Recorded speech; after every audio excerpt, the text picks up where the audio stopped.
Olá, estamos começando mais uma edição do Pautando Esporte, espaço para o esporte local na TV aberta, no canal 35, JF TV Câmara. Os programas, depois de exibidos, sobem para o YouTube, não só da JF TV Câmara, como do portal Toque de Bola. E a gente vai ter a oportunidade hoje de destacar o Tupinambás Futebol Clube, centenário clube da cidade. A gente teve a oportunidade de também fazer um registro com o Tupi, com o Moacir Toledo. E o Tupinambás, na temporada 2019, tem como grande novidade a participação no Campeonato Mineiro de Futebol. Voltou ao futebol há alguns anos, foi reconquistando, participando da chamada segundona, que na verdade equivale a uma terceira, foi para o módulo 2 e agora alcançou o acesso dentro de campo. Mas a gente vai falar do clube também de uma forma geral, contar um pouquinho, resgatar um pouquinho dessa história recente do Tupinambás para saber como que o clube chega para esse Campeonato Mineiro de Futebol e também outras questões. Nosso convidado é o Cláudio Dias, que faz parte do Conselho Deliberativo do clube. Ele também é presidente da Federação Mineira de Handebol, entidade que ele participa, a modalidade que ele está envolvido há muitos anos. Cláudio, obrigado pela presença aqui. Eu agradeço pelo convite, pela presença. Vamos falar um pouquinho do futebol, até para você ajudar a contar um pouco da história de como que o futebol voltou para o Tupinambás, que na época a DJF também, que você fazia parte da direção, tinha um acordo com o Tupinambás. Resgata um pouquinho dessa história para a gente.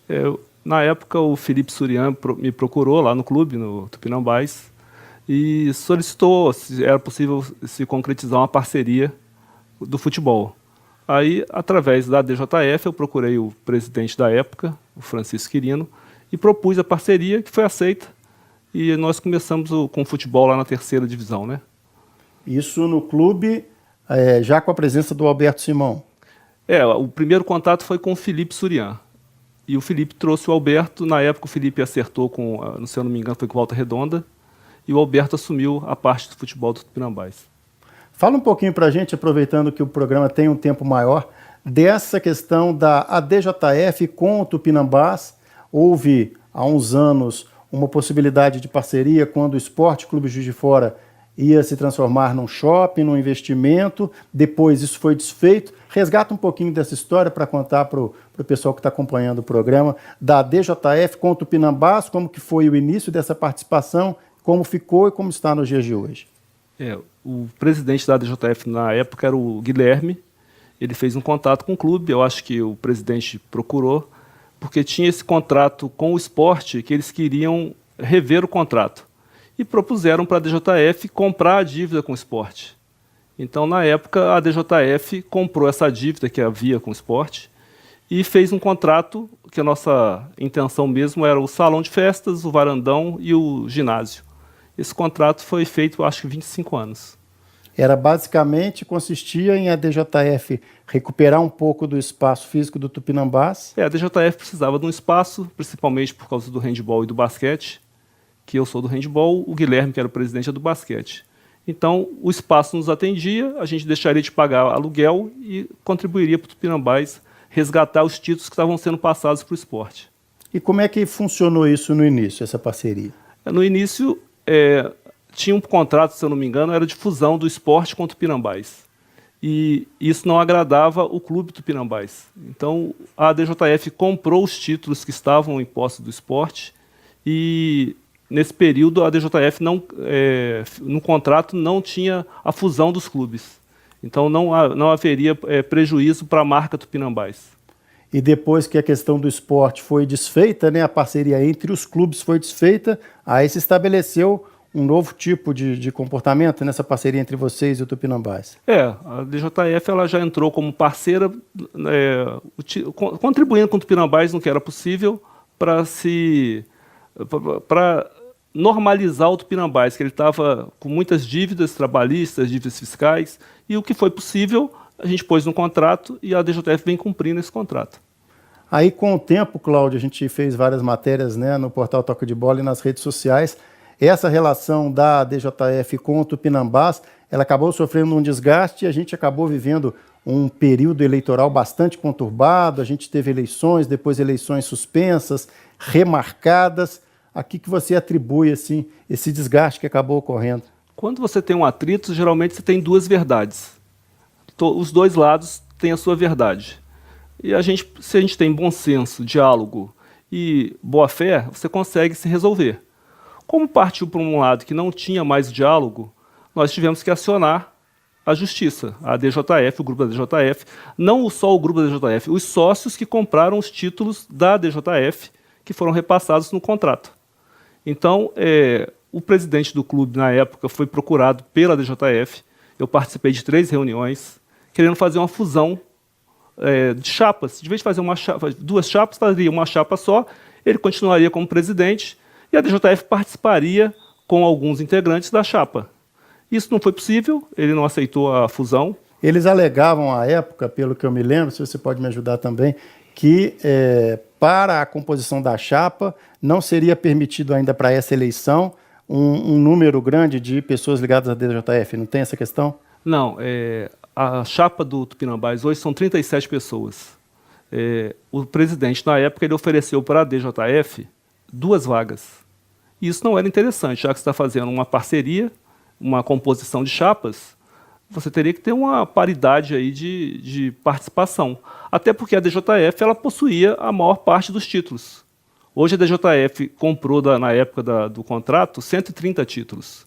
Os sócios do Tupinambás eram 68. Desses 68, praticamente 50% não poderiam votar porque não estavam em dia com o título.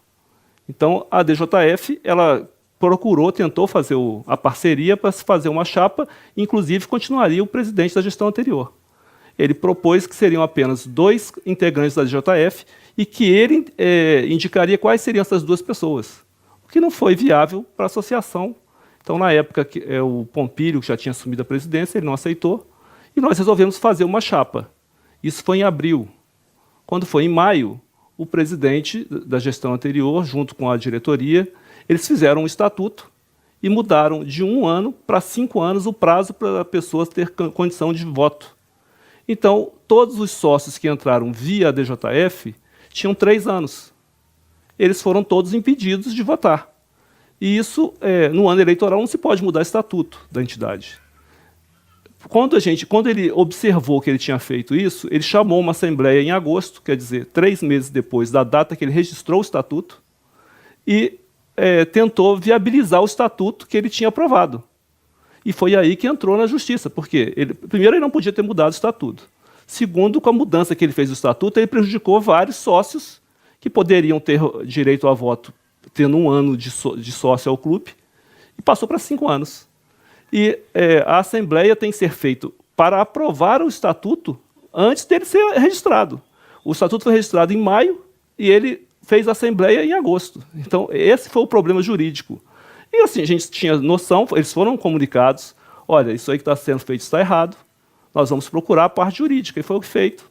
E o juiz deu bem de causa em todas as ações que a gente entrou, nós ganhamos. Não teve discussão, porque é muito claro isso. Para a eleição, quem mexe com a eleição sabe que no ano eleitoral não se pode mudar a regra do jogo.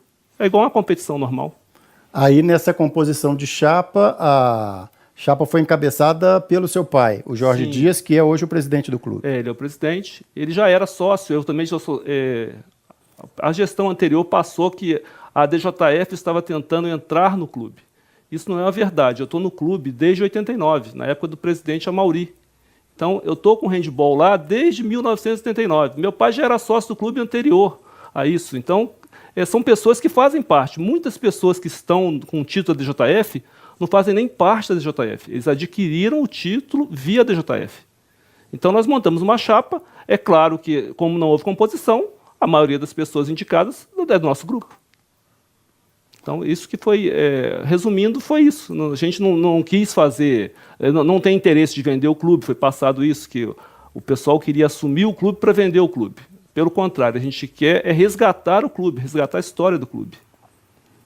E aí a gente teve também, num dos momentos mais tensos, que foi o que seria a transferência do cargo, né? Onde o clube viveu uma tarde muito agitada também, e a turma que assumiu, né, a diretoria, alega que não recebeu na oportunidade a documentação que teria que ser repassada para vocês, no caso, tocarem adiante o Tupinambás? Esse é um outro problema, que o presidente que vai se candidatar à reeleição, ele tem que se afastar em agosto.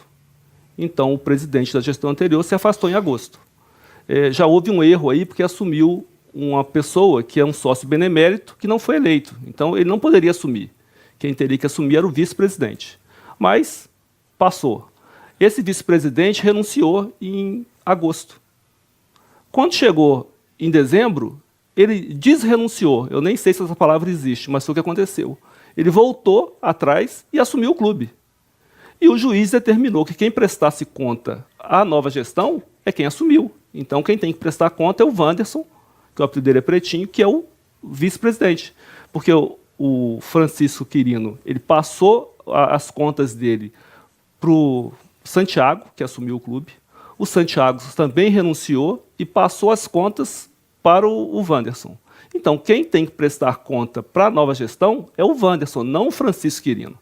E o que aconteceu é que a gente começou a ver imagens do clube e viu, foi divulgado na imprensa, ele com outras pessoas no clube pegando documentos. E esses documentos não foram passados para a nova gestão. Nós tivemos uma movimentação financeira de R$ 721 mil da venda do atleta Danilo. Esse dinheiro não está no caixa. O meu pai assumiu a presidência lá com 900 e poucos reais em caixa. Um cheque de 400 e poucos reais.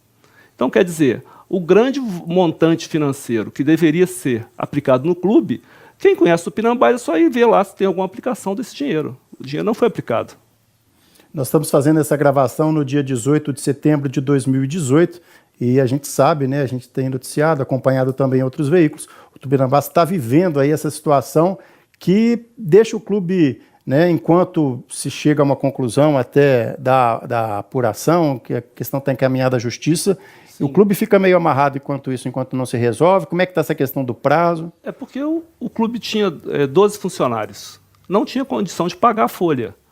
Nós temos lá várias lojas, a maioria ou não está em dia, todos não têm contrato atualizado, alguns aluguéis eram pagos na conta do presidente. Então, assim, você pega um clube que você não tem receita, tem que pagar imediatamente funcionário. A gente começou a demitir alguns funcionários, até porque faziam parte da gestão anterior, e a gente está tentando resgatar o clube. Isso não é a curto prazo. Se a gente tivesse tido acesso a esse recurso que o Danilo proporcionou ao clube, é lógico que desses 721 mil, tem a parte do formador, que é o Rogério, tem a parte do advogado, que a gente questiona, porque só o advogado recebeu 47,5% do valor total. Então, para quem mexe na área jurídica, isso é um valor muito alto. Ah, mas isso foi um contrato feito lá atrás. Ele poderia ser feito até 31 de dezembro de 2017. Daí para frente, a outra gestão teria que passar pela Assembleia, pelo Conselho, e esse acordo não passou. Aí você vai ver os contratos que eu tive acesso agora no processo. O advogado veio de Belo Horizonte, trouxe os contratos. Fala que de um lado quem representa é o advogado e do outro lado, representando o clube, é o tesoureiro e o Francisco Quirino, que é o presidente. Só assina o contrato o presidente, o tesoureiro não assina. E o tesoureiro tem uma declaração que ele assume o clube, a tesouraria do clube, em setembro. Só que o contrato é de julho. Então, como sempre, como tudo que a gente tem acompanhado, as datas não batem. Você vai tentar fazer alguma composição de datas, até para falar assim, não houve má fé, a gente não pode acusar se não tem a prova. Só que ninguém entra na justiça sem ter prova. Nós estamos respondendo vários processos, porque houve a derrota na urna, eles perderam na eleição. Teve eleição, nós ganhamos na eleição e na justiça. Então, assim, nós temos os documentos que comprovam o que nós estamos falando. Como eu te disse, eu tenho uma ata aqui que eu vou deixar contigo depois da cópia, para você também ter da imprensa. O clube ele não aceitou a derrota. E isso está se prolongando devido à falta da compreensão que, apesar todas as pessoas que lidam com o Tupinambás são fanáticos. Eu tenho certeza que o ex-presidente é uma pessoa que gosta do clube, que é fanático pelo clube. Mas ele perdeu a eleição, então isso é democrático. Ele perdeu a eleição, ele sai, deixa o outro grupo assumir. O outro grupo, se estiver errado, daqui a 3 anos tem nova eleição, a gente sai também, não tem problema.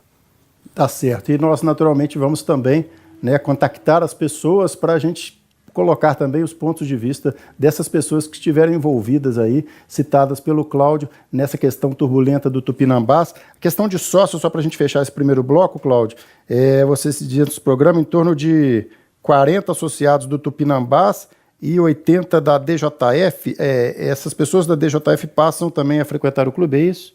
Sim, a DJF adquiriu 130 títulos e todos são títulos que podem ser vendidos. Então a DJF ela vendeu alguns títulos, outros títulos não foram nem preenchidos, ainda estão em branco, que eles só passam a valer a partir do momento que derem entrada no clube, porque a gente não tinha intenção de entrar na diretoria do clube, só que começou a ter atrito. Tudo que, como eu te falei, tudo tem duas verdades. Tem a verdade da DJF e tem a verdade do pessoal da gestão anterior. Isso teve esse conflito. A DJF se sentindo até prejudicada, porque o local nosso lá é para aluguel da DJF. A gente estava cedendo vários espaços, toda hora tinha alguém do Tupinambás entrando no espaço. Você arrendou, igual você alugou um apartamento. Você alugou um apartamento, ele é seu. A outra pessoa é dono, ele não pode entrar no seu apartamento. E é o que estava acontecendo. Por isso que começou os problemas de relacionamento. Porque quando você propõe, o Tupinambás precisava, que na verdade o Tupinambás ia perder o clube para o esporte, nessa fusão. Então o Tupinambás estava precisando. Ele aceitou o acordo. Você vai me perguntar hoje, você faria o acordo? Eu não. Ele fez o acordo, o presidente era o Guilherme, eles assinaram o acordo, o conselho das duas partes aprovaram o acordo. Então, depois que passa o acordo, você quer rever o acordo, então você não deveria nem ter feito. Mas a situação do Tupinambás era muito ruim. Ele tinha que fazer o acordo para não perder, porque quem estava pagando, se eu não me engano, a folha do Tupinambás era o esporte. E cada vez que ele pagava a folha, ele recebia em volta títulos de sócio proprietário. Então o esporte já tinha 123 títulos em posse dele. A DJF, quando entrou, ela comprou 130 títulos, pagou dívida trabalhista, Cesama, luz, funcionário, pagou várias coisas. E aí você chega no meio do caminho, você está cumprindo a sua parte, e a outra parte começa a querer interferir no que você está fazendo, então foi esse que começou o atrito. Mas mesmo assim nós procuramos a gestão, queremos fazer uma fusão de chapas, fazer uma chapa só pelo Tupinambás. E não foi aceito, então a gente entrou na disputa e ganhou. Tá certo. Daqui a pouquinho a gente vai falar um pouco mais do futebol no segundo bloco desse Pautando Esporte. Até já.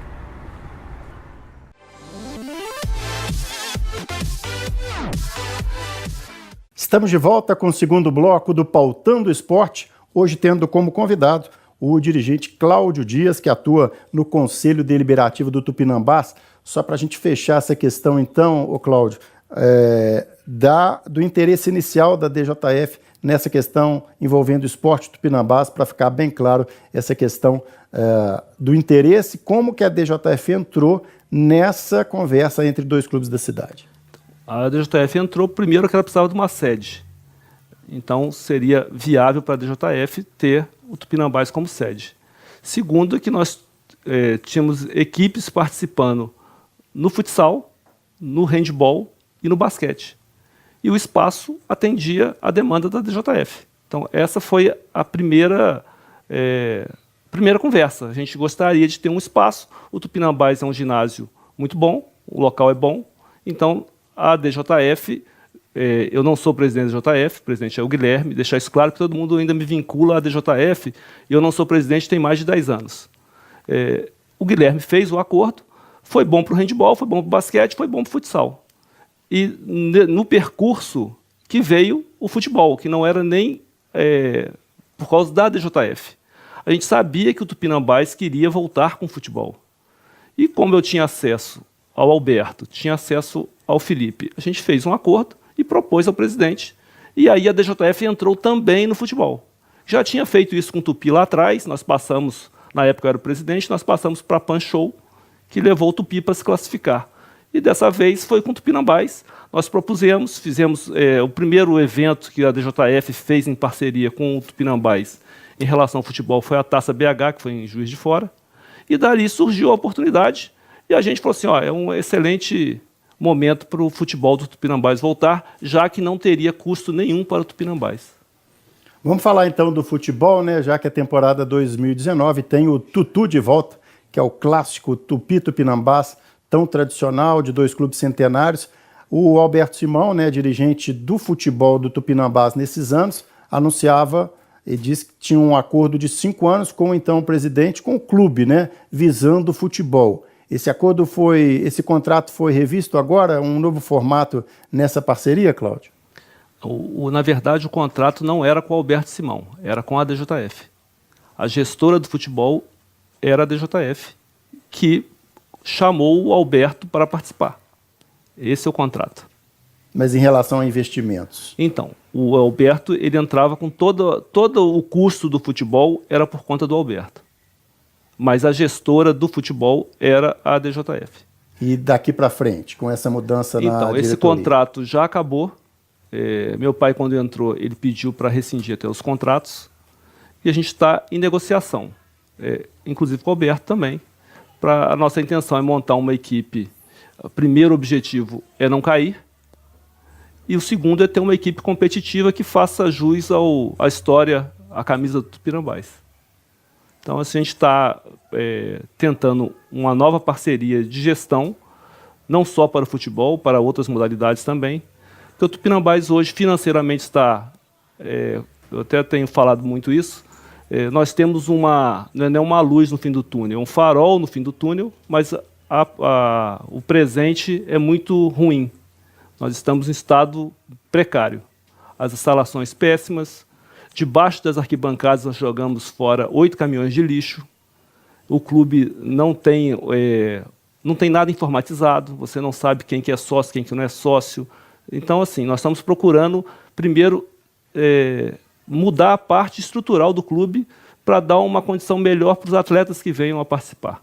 Mas com a sua experiência de ADJF, você dizendo agora que não está mais envolvido na diretoria, e como dirigente de esporte, né, que é a presidência da Federação Mineira de Handebol, como que você está vendo essa perspectiva do futebol, considerando as dificuldades do clube, mas considerando também que com toda dificuldade há uma cota da televisão, então tem uma verba para ser trabalhada no futebol, não seja a verba ideal, mas pelo menos tem uma referência, né? Quer dizer, o clube, nessa parte de futebol, pela estrutura do Campeonato Mineiro nos últimos anos, tem essa cota de TV. Pela sua experiência no esporte, em outras modalidades, não só o handebol, mas de uma maneira geral, como é que você vê esse futebol agora, com essa perspectiva de uma cota de TV, dessa estruturação de elenco para 2019? Então, nós temos 2 tipos de esporte. O futebol, que é paixão, e as outras modalidades. Você consegue com o futebol 100% a mais que você consegue em qualquer outro local. Eu acho que, assim, Juiz de Fora é uma cidade que tem uma população aí beirando os 600, 700 mil habitantes, tem empresas fortes que buscam até apoiar, mas eu acho que, antes de tudo, eles querem transparência. Então, o que a gente está pensando para o Tupinambás? Deixar tudo o mais transparente possível para atrair o investidor, e de que a gente possa montar um elenco que possa, no primeiro momento, se manter e daí criar a categoria de base, porque eu acho que, se está mexendo no profissional, você tem que ter a categoria de base. O Tupinambás tem que reviver a categoria de base, a gente já está pensando nisso também, e buscar parceiros fortes. Eu acho que o Tupinambás ele tem vários sócios que estão adormecidos, que a partir do momento que eles acreditarem no projeto que a gente está querendo implantar, eles vão vir ajudar. A gente teve conversas, né, com o pessoal da diretoria, até com o próprio Toninho também, da tentativa, pelo menos um objetivo, que foi colocado de tentar recuperar o estádio para jogos do Mineiro. Acham viável ainda ou, pela situação que você colocou, das dificuldades até estruturais, seria inviável usar algumas partidas, ter como sede no Campeonato Mineiro do ano que vem o estádio tradicional? Lá isso não será possível agora para a próxima temporada, porque ele precisa de adequação até de tamanho, né? A lateral, ele atende no comprimento, mas a lateral ele tem que ter mais 2 metros, então você teria que mexer na arquibancada, não há verba para isso. E também nós estamos vendo a questão do AVCB. O clube hoje não tem o AVCB, então ele não pode fazer eventos nas dependências. Tem alguma projeção, previsão de que saia? A previsão é, se a gente conseguir algum recurso emergencial, acabar o AVCB e procurar adequar o espaço para jogos. É lógico que um Atlético, América, Cruzeiro, o próprio Tupi, que eu acredito que dê uma torcida boa, tem que ser no estádio municipal. Os outros jogos menores, de público, a gente vai fazer o possível para no futuro que sejam feitos no Tupinambás. E essa convivência com o Tupi, né? Vocês vão ser, né, vamos dizer, vocês, os clubes, vão ser concorrentes, vão ser adversários, mas desde que o Tupinambás conquistou o acesso, há um comentário, né, na comunidade esportiva de que os clubes devem se unir pelo menos em torno dessa promoção do jogo, de alguma maneira, pelo menos os departamentos de futebol dos dois clubes se ajudarem um pouco. Eu acho que o esporte de Juiz de Fora precisa se unir. A questão do futebol é a mesma coisa. O Tupi e o Tupinambás, eles são adversários em campo. Fora de campo, tem que trabalhar junto para dar uma estrutura melhor, até para o torcedor mesmo, ele buscar o torcedor de volta. Se o Tupinambás consegue se manter na primeira divisão, que o Tupi também consiga se manter e comecem a fazer um trabalho diferenciado, isso vai trazer o público e o incentivo ao futebol de Juiz de Fora. Vamos voltar só um pouquinho nessa questão do Danilo, né? Para quem não acompanha, muita gente sabe, mas talvez alguns não saibam, Danilo Luiz, jogador que foi da Copa do Mundo, da seleção brasileira, teve uma passagem na base pelo Tupinambás e por isso a cada transferência internacional, um dos clubes formadores, o Tupinambás é um deles, tem direito a uma porcentagem. E há uma questão judicial agora envolvendo uma acusação de que essa verba chegou e não ficou no clube. Como que está essa questão do Danilo? A gente colocou até em relação a prazo, o objetivo de vocês é que essa quantia seja devolvida de alguma forma? Sim, como não houve prestação de conta, a gente não sabe nem o que foi gasto com o clube, o que foi. A gente sabe da movimentação bancária, mas teve saques na boca do caixa que a gente não tem como mensurar isso. Então a gente depende de uma prestação de contas. Não houve prestação de contas financeiras, não houve o diretor de patrimônio, a gente até comunicou com ele, não passou o patrimônio, a gente não teve o básico do Tupinambás para começar. A gente está começando um trabalho do zero. Na questão do Danilo especificamente, tem outras 2 parcelas, eu acho que uma sai final de novembro agora e outra só em outubro do ano que vem. Essas que vêm ainda, vocês têm a garantia de que elas virão para o clube normalmente? Ela vem para o clube, com certeza. Eu entrei em contato com o Lucas, que é o advogado responsável. Em momento algum, a gente está pondo em dúvida a credibilidade do Lucas. Inclusive, ele é um advogado que trabalha para grandes clubes do Brasil. A gente só achou a porcentagem muito alta. E qual que é o valor considerado o total dessas duas que vão entrar, dessas 2 parcelas? Quase 200 mil euros, as 2 parcelas. 180 e poucos mil euros que vai dar. Então isso para o clube já seria um pontapé excelente. Claro que daí mais de 50% pelos contratos que existem hoje, 60% exatamente, não ficam com o clube. E aí a gente está tentando negociar justamente essa parcela que o clube tem a receber, para ver se a gente consegue um valor financeiro maior para investir na base e na própria sede do Tupinambás.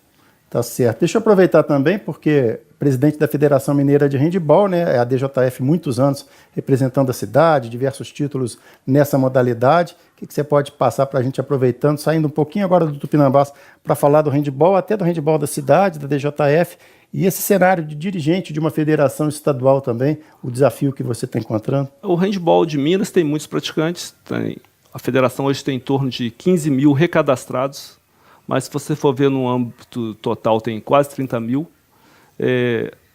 Nós estamos, como todas as federações, sem dinheiro. Eu assumi a federação tem basicamente 5 anos, com a missão de tornar a federação uma empresa rentável. Na época que eu assumi, a dívida era acima de R$1 milhão. Hoje nós temos apenas uma dívida com o município de Belo Horizonte que está sendo negociada.